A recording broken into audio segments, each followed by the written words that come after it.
Haleluya, puji Tuhan. Kembali lagi bersama saya Samuel. Kita akan menyaksikan, kita akan mendapatkan renungan sarapan GPDI Situbondo. Tentunya renungan sarapan yang pastinya menyegarkan kembali jiwa kita untuk kita melakukan setiap aktivitas kita sepanjang hari ini. Pada saat hari ini saya sedang berada di alam bebas, saya sedang berada di pantai, saya berada di beach forest. Dan ngomong-ngomong soal pantai, di pantai pasti ada yang namanya air. Dan tema renungan saya pada pagi hari ini adalah air hidup. Ayat pokoknya terdapat di dalam Yohanes 4 ayat 13 sampai 14. Sekali lagi, Yohanes 4 ayat 13 sampai 14. Injil Yohanes 4 ayat 13 sampai 14. Demikianlah firman Tuhan. Jawab Yesus kepadanya, "Barang siapa minum air ini, ia akan haus lagi. Tetapi barang siapa minum air yang akan kuberikan kepadanya, ia tidak akan haus untuk selama-lamanya. Sebaliknya, air yang akan kuberikan kepadanya akan menjadi mata air di dalam dirinya yang terus-menerus memancar sampai kepada hidup yang kekal." Amin. Air hidup. Tentunya di dalam Yohanes 4, mulai dari ayat 1 sampai ayat 42, ini membicarakan tentang percakapan Yesus dengan perempuan Samaria. Dan di sini kita akan sedikit melihat tentang wanita Samaria ini, tentang seorang perempuan Samaria ini. Yang pertama, seorang perempuan ini menimba pukul 12 siang. Seorang perempuan Samaria ini menimba pukul 12 siang. Ayat yang ke-6 sampai ayat yang ke-7 dalam Injil Yohanes 4. Di situ terdapat sumur Yakub. Yesus sangat letih oleh perjalanan. Karena itu ia duduk di pinggir sumur itu. Hari kira-kira pukul 12. Maka datanglah seorang perempuan Samaria hendak menimba air. Kata Yesus kepadanya, "Berilah aku minum." Perempuan Samaria ini pergi ke sebuah sumur untuk menimba air pukul 12. Kenapa pukul 12? Karena waktu di situ pada zaman itu pukul 12 itu menandakan tidak ada orang. Tidak ada orang untuk datang menimba air di sumur. Sehingga perempuan Samaria ini datang secara diam-diam untuk menimba air di sumur pukul 12 siang. Lalu karakter perempuan Samaria ketika belum mengenal Yesus, yang kedua adalah merasa dirinya tidak layak. Di ayat yang ke-9, Injil Yohanes 4 ayat yang ke-9, maka kata perempuan Samaria itu kepadanya, "Masakan engkau seorang Yahudi minta minum kepadaku seorang Samaria?" Sebab orang Yahudi tidak bergaul dengan orang Samaria. Perempuan Samaria ini tahu bahwa Yesus datang dari Yahudi. Yesus adalah orang Yahudi. Dan pada zaman itu orang Yahudi sangat bertentangan dengan orang Samaria. Orang Yahudi itu tidak bergaul dengan orang kafir. Jadi dapat disimpulkan bahwa perempuan Samaria itu adalah perempuan kafir. Dan ketika Tuhan Yesus meminta minum kepada perempuan Samaria ini merasa tidak layak. Masa iya seorang Yahudi minta minum, bergaul sama seorang Samaria? Dan yang ketiga, karakter perempuan Samaria ketika belum mengenal Yesus, belum mengenal pribadinya. Yang ketiga, perempuan Samaria itu mempunyai banyak suami. Perempuan Samaria itu mempunyai banyak suami. Di dalam ayat yang ke-17, Injil Yohanes 4 ayat 17, kata perempuan itu, "Aku tidak mempunyai suami." Kata Yesus kepadanya, "Tepat katamu bahwa engkau tidak mempunyai suami." Jadi sekilas info tentang perempuan Samaria ketika belum mengenal Yesus, dia menimba air secara diam-diam pukul 12 siang. Dia merasa diri tidak layak untuk memberikan air kepada Yesus. Dan yang ketiga, mempunyai banyak suami.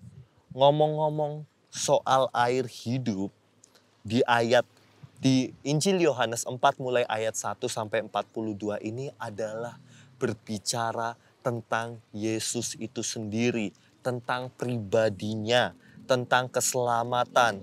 Jadi di Injil Yohanes 4 ini ketika Yesus menawarkan air hidup kepada perempuan Samaria, itu adalah menawarkan dirinya sendiri, menawarkan keselamatan kepada perempuan Samaria, kepada orang kafir, orang yang di luar Tuhan. Lalu yang menjadi pertanyaannya, bagaimana respon dari wanita Samaria itu? Poin yang pertama, respon dari wanita Samaria itu ketika Yesus menawarkan air kehidupan, yang pertama adalah meminta. Di ayatnya yang ke-15, kata perempuan itu kepada Yesus, "Tuhan, berikanlah aku air itu, supaya aku tidak haus dan tidak usah datang lagi ke sini untuk menimba air." Ada kerinduan, ada kehausan, ada sesuatu yang diminta dari perempuan Samaria itu kepada Yesus, yaitu air kehidupan yang telah Tuhan tawarkan.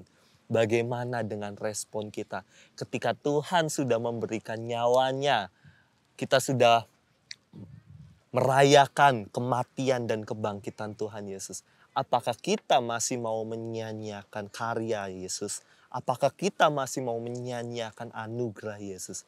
Dan yang belum merasakan karya Yesus secara pribadi, yang belum merasakan, belum menerima anugerah Yesus secara pribadi, mari minta seperti perempuan Samaria itu. Minta keselamatan itu, minta anugerah itu. Lalu yang kedua, ketika perempuan Samaria itu meminta kepada Yesus, respon yang kedua, perempuan Samaria itu terbuka atas setiap kehidupannya. Di dalam ayat yang ke-17 yang telah kita baca tadi, kata perempuan itu, "Aku tidak mempunyai suami." Kata Yesus kepadanya, "Tepat katamu bahwa engkau tidak mempunyai suami." Aku tidak mempunyai suami. Ini adalah sebuah aib. Padahal perempuan Samaria itu telah memiliki 5 suami. Bahkan yang tinggal sama dia pun bukan suaminya. Artinya ini aibnya dia, rahasianya dia, yang dia pendam, yang tidak diketahui orang lain. Tetapi ketika dia mengalami perjumpaan dengan Yesus, ketika dia ditawarkan air kehidupan, respon dari dia ketika dia meminta, dia juga terbuka akan kehidupannya. Dia terbuka kepada Tuhan, meskipun Tuhan Maha Tahu, Tuhan tahu segalanya dalam kehidupan wanita Samaria dan kehidupan saya dan Bapak Ibu Saudara. Tetapi mari miliki respon yang terbuka di hadapan Tuhan. Tuhan lebih rindu, Tuhan lebih menghargai ketika anak-anaknya terbuka di hadapannya. Apa yang menjadi dosa-dosa kita? Apa yang menjadi penghalang-penghalang kita?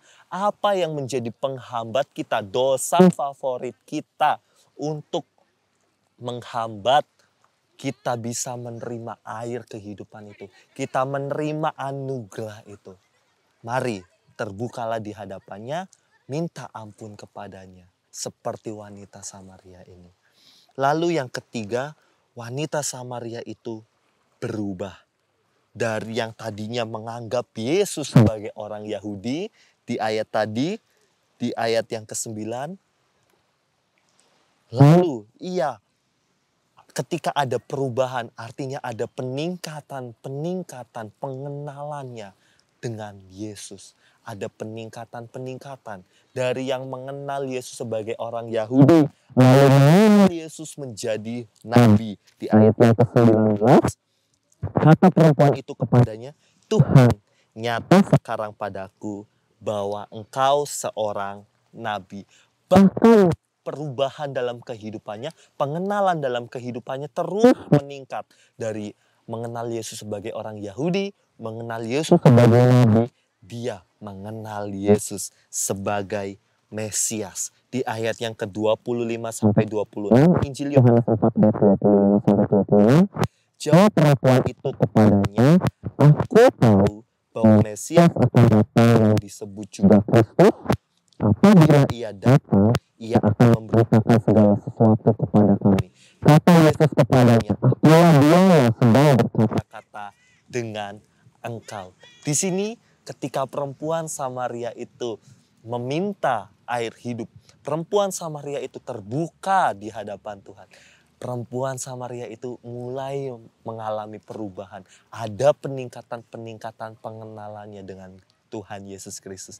Demikian juga kita ketika kita mau meminta, ketika kita mau terbuka di hadapan Tuhan, setiap dosa-dosa favorit kita, bahkan ketika kita mengalami perubahan, maka pengenalan-pengenalan kita kepada Tuhan akan terus mengalami peningkatan. Seperti ketika kita awal menerima kasih karunia Tuhan, kita sebagai Kristen kanak-kanak, lalu meningkat menjadi Kristen hamba, lalu meningkat menjadi Kristen sahabat, lalu meningkat sampai ke puncaknya, Kristen mempelai.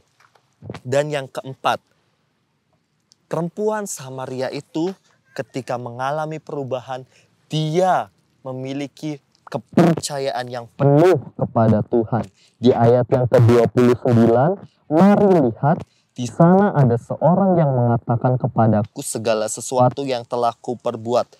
Mungkinkah dia, Kristus itu, mulai ada kepercayaan, mulai ada iman yang dimiliki oleh perempuan Samaria itu. Yang tadinya dia tidak mengenal Yesus, yang tadinya dia seorang kafir, dia mulai tumbuh imannya ketika dia berbicara, ngobrol sama Tuhan, datang kepada Tuhan.